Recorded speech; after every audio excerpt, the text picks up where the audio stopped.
नमस्कार, capital TV Bihar देख रहे हैं आप और आपके साथ मैं हूं दिव्या। देखिए, बिहार वासियों को नीतीश कुमार ने बड़ी सौगात दे दी है। जो यहां गंगा नदी पर मोकामा से बेगूसराय तक बिहार का पहला 6 लेन केबल ब्रिज इस साल अप्रैल 2025 में चालू होने जा रहा है। इस पुल का निर्माण बिहार के विकास के लिए मील का पत्थर साबित होगा। इस पुल के बनने से न केवल उत्तर और दक्षिण बिहार के बीच यात्रा की सुगमता बढ़ेगी, बल्कि पूरे राज्य और इसके आसपास के क्षेत्रों में व्यावसायिक गतिविधियां भी तेज होगी। इस पुल के चालू होने से बिहार के एक बड़े हिस्से को जाम से मुक्ति मिल जाएगी, जिससे दैनिक यात्रा और व्यावसायिक गतिविधियां आसान हो जाएगी। इसके अलावा एक और पुल कच्ची दरगाह बिदुपुर 6 लेन भी इसी साल तैयार हो जाएगा, जिससे बिहार के लोगों को और भी सुविधा मिलेगी। इस प्रकार बिहार में 2 6 लेन पुलों के निर्माण से न केवल राज्य के भीतर यात्रा आसान होगी, बल्कि इसके आसपास के राज्यों और अन्य महत्वपूर्ण क्षेत्रों तक यात्रा भी काफी आसान हो जाएगी। आपको बता दें, मोकामा से बेगूसराय के बीच बनने वाला यह पुल एशिया का सबसे चौड़ा 6 लेन वाला पुल है।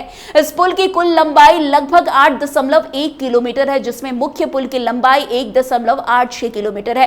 पुल के दोनों तरफ 3-3 लेन वाली सड़क होगी, जो 13 मीटर चौड़ी होगी। इसके अलावा दोनों तरफ 1.5 मीटर चौड़े फुटपाथ भी बनाए जाएंगे, ताकि पैदल यात्रियों को भी सुविधा हो। इस पुल के निर्माण से खास ध्यान सुरक्षा और यातायात की सुगमता पर दिया गया है, ताकि इसमें यात्रा करने वाले सभी लोगों को बेहतर अनुभव हो। पुल के दोनों सिरों पर अप्रोच रोड भी बनाई गई है, जिससे यातायात में कोई रुकावट ना हो। एक तरफ 3.15 किलोमीटर लंबी 6 लेन की अप्रोच रोड होगी, जिसमें दूसरी तरफ 3.27 किलोमीटर लंबी 4 लेन की अप्रोच रोड बनाई जाएगी। इस तहत पुल के दोनों सिरों पर सड़क परिवहन की क्षमता को बढ़ाया गया है, जिससे यातायात प्रवाह में कोई बाधा ना आए और लोगों को तेजी से गंतव्य तक पहुंचने का अवसर मिल सके। ये पुल बिहार के महत्वपूर्ण शहरों के बीच यात्रा को सुविधाजनक बनाने में अहम भूमिका निभाएगा। मोकामा और बेगूसराय के बीच यात्रा करने में जो समय पहले 2 से ढाई घंटे लगता था, अब उसे इस पुल के निर्माण के बाद काफी कम किया जाएगा। ये पुल उत्तर बिहार और दक्षिण बिहार के बीच यात्रा के समय को कम करेगा, जिससे लोगों को अपनी यात्रा में राहत मिलेगी। इस पुल के निर्माण से पटना से बेगूसराय जाने का समय भी घट जाएगा, जिससे राज्य के प्रमुख शहरों के बीच यातायात की सुगमता बढ़ेगी। इसके अलावा इस पुल के निर्माण से 6 अन्य पुल जैसे कि राजेंद्र सेतु, महात्मा गांधी सेतु पर यातायात का दबाव भी कम हो जाएगा। दोनों पुलों पर भारी ट्रैफिक के कारण अक्सर जाम की स्थिति उत्पन्न होती है, जिससे यात्रियों को परेशानी का सामना करना पड़ता है। अब इस नए पुल के खुलने से अन्य पुलों पर दबाव घटेगा और यात्री आसानी से अपने डेस्टिनेशन तक पहुंच सकेंगे। इस पुल का निर्माण केवल यातायात की सुगमता बढ़ाने तक सीमित नहीं है, बल्कि ये क्षेत्रीय विकास में भी कई महत्वपूर्ण भूमिका निभाएगा। इससे औद्योगिक गतिविधियों को भी बढ़ावा मिलेगा, क्योंकि व्यावसायिक परिवहन के लिए ये पुल एक नया रास्ता खोलेगा।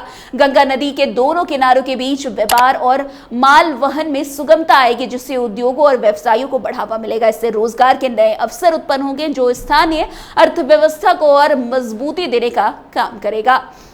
वैसे आपको बता दें, इस पुल के निर्माण से न केवल बिहार के भीतर बल्कि बिहार से बाहर भी यात्रा और व्यापार में सुधार होगा। नेपाल, झारखंड, पश्चिम बंगाल, दिल्ली और असम तक यात्रा करना अब और भी आसान हो जाएगा। इस पुल के बनने से इन राज्यों के बीच व्यापारिक गतिविधियां भी तेज होगी, जिससे राज्य के विकास को और गति मिलेगी। वैसे आपको बता दें, गंगा नदी पर पुलों का इतिहास भी बहुत पुराना है। आजादी के बाद गंगा नदी पर पहला पुल सिमरिया में ही बनाया गया था, जो आज भी महत्वपूर्ण मार्ग के रूप में कार्य कर रहा है। हालांकि समय के साथ पुल की स्थिति बिगड़ती गई और उन्हें फिर से निर्माण की आवश्यकता महसूस होने लगी। राजेंद्र सेतु और महात्मा गांधी सेतु जैसे पुलों की भी उम्र अब पूरी हो चुकी है और इसमें यातायात का दबाव बहुत अधिक बढ़ चुका है। इन पुलों पर यातायात में जाम की स्थिति अक्सर बनती है, जिससे यात्रियों को काफी समय बर्बाद करना पड़ता है। वैसे आपको बता दें, मोकामा से बेगूसराय के बीच बनने वाला ये 6 लेन का पुल इस पुराने पुलों की कमियों को दूर करेगा। इसके बनने से न केवल यात्रा में आसानी होगी, बल्कि इससे अधिक गतिविधियां भी तेज होगी। गंगा नदी के दोनों किनारों के बीच सुगम यातायात से स्थानीय लोगों को न केवल रोजगार मिलेगा, बल्कि राज्य की समग्र विकास दर में भी वृद्धि होगी। आपको बता दें, मोकामा से बेगूसराय के बीच बनने वाला ये 6 लेन का पुल बिहार के लिए एक ऐतिहासिक और विकासात्मक कदम साबित होगा। ये पुल राज्य के भीतर यात्रा की सुगमता को बढ़ाएगा और व्यापार और उद्योगों को नई दिशा देगा और रोजगार के नए अवसर पैदा करेगा। इस पुल के निर्माण से बिहार के लोगों को काफी राहत मिलेगी और राज्य के समग्र विकास में भी योगदान ये निभा बढ़ाने का काम करेगा। खैर, जिस तरीके से नीतीश कुमार लगातार बिहार को विकास की राह पर लेकर चल रहे हैं, ये पुल निर्माण भी उसी राह का एक हिस्सा माना जा रहा है। खैर, इस खबर में आज के लिए बस इतना ही। अन्य खबरों में हमारे साथ ऐसे आगे बने रहें और देखते रहिए। तब तक के लिए कैपिटल टीवी बिहार। धन्यवाद।